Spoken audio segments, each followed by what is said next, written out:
très heureux de présenter dans cette vente une championne du monde.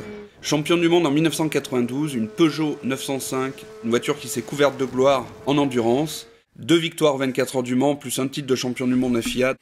Et nous présentons EV13, une voiture exceptionnelle, présentée sans réserve.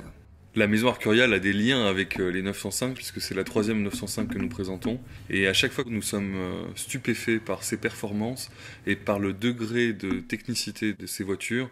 Il y avait 120 personnes qui travaillaient sur ce projet et des ingénieurs de premier ordre. Dirigé par Jean Todt. Cette EV13 est utilisée comme voiture de réserve et profite de toutes les évolutions. Au Mans, elle est affectée à Rosberg et Dalmas. EV13, c'est le châssis de la pole. C'est Philippe Alliot qui va utiliser EV13 en spécification sprint en 1992 et qui va décrocher la pole avec un temps incroyable de 3:21,209.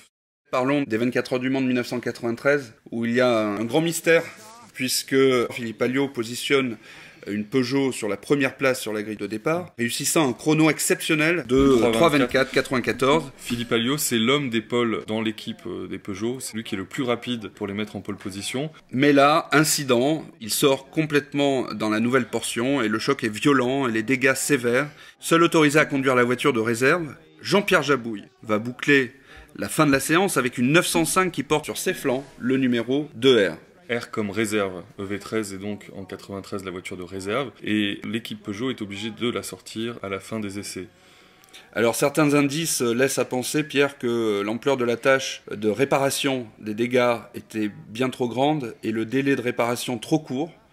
Pour réparer EV16, ce serait donc notre châssis EV13 qui aurait pris le départ de l'épreuve affublé du numéro 2.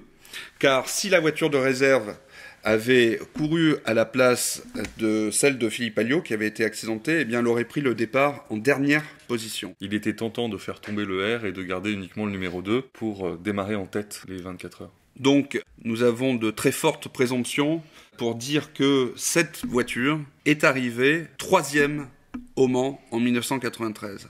La voiture a été achetée par son actuel propriétaire directement auprès de Peugeot. Le propriétaire qui nous a confié cette collection est un véritable passionné de voitures de course. Lorsqu'il a pris sa retraite, il a réalisé son rêve, courir en super tourisme avec Peugeot et avec la voiture qu'il avait fait le plus rêver, la Peugeot 905 et son V10 Enchanteur. EV13 est une voiture qui a couru un peu partout, à Suzuka en 91, Monza, Silverstone, Le Mans, Nürburgring, Manicourt, Mexico.